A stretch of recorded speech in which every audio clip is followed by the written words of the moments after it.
Assalamu alaikum, this is Emad Hamdeh. I wanted to share with you some information about my article with Yaqeen Institute about the importance and necessity of Hadith in Islam.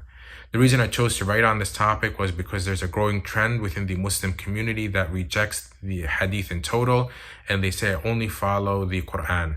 This rejection of all Hadith and following only the Qur'an often stems from a good place. People want to follow the purest version of the religion.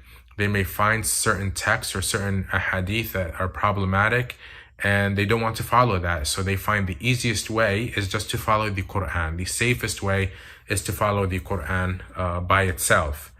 This trend of rejecting hadith is a particularly modern phenomenon. And one of the arguments I kind of make is that it's due to a rise of access of information, among other reasons. So people have access now, or they're exposed to texts and hadith that they would not have been exposed to previously without the explanation of a scholar. So if we go back several hundred years, if someone wanted to learn or read a hadith, they would usually have to go to the masjid, to the mosque, sit with a scholar and listen to him read the hadith and explain the meaning that comes along with it. Now, many times people experience a hadith, or they're exposed to a hadith in translation online and completely stripped of any kind of interpretation and contextualization. So this often leads them to be frustrated with hadith or that particular hadith.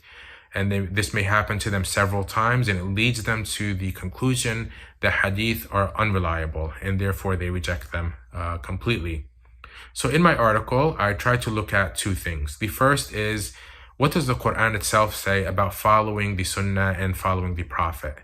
Is it possible, does the Qur'an command Muslims to follow only the Qur'an? So when we look at what does the Qur'an say about the authority of the Prophet, the Qur'an makes it very clear that the Prophet is a legislator. So for instance, there is the call to prayer, the adhan, which is mentioned in the Qur'an as an action, but there's no commandment to make that call to prayer. So for instance, the Qur'an will say, when it's called to the prayer on Friday, leave off buying and selling and rush to the remembrance of God. However, there's no command in the Qur'an that says make the call to prayer. So where did that call to prayer come from? Who initiated it? It must have been the Prophet himself. And I give several other examples like this in the article. Furthermore, there is the chronology of certain verses in the Qur'an that can only be understood properly with the Sunnah. So for instance, there are certain verses that say that you should not approach prayer while you are drunk.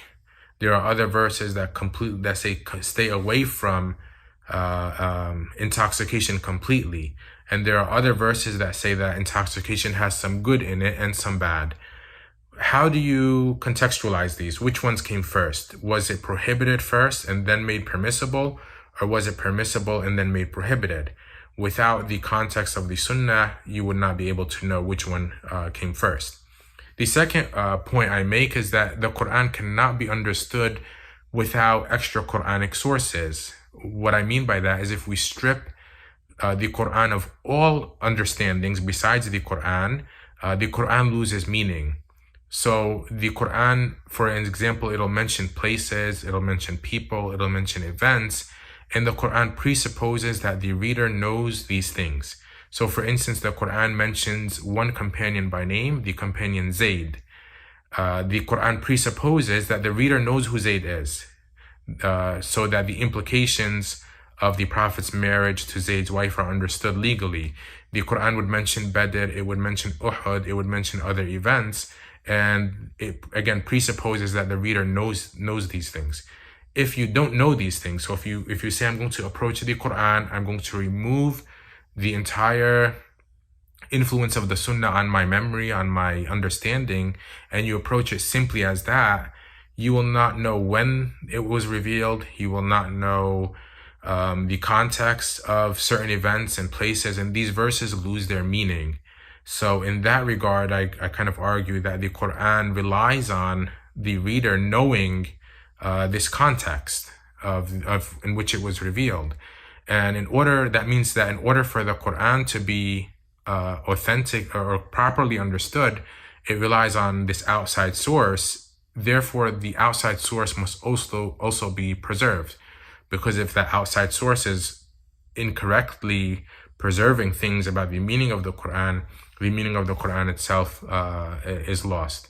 So I hope you read the article and benefit from it, and I hope you like it. Jazakumullah khair. Assalamu alaikum.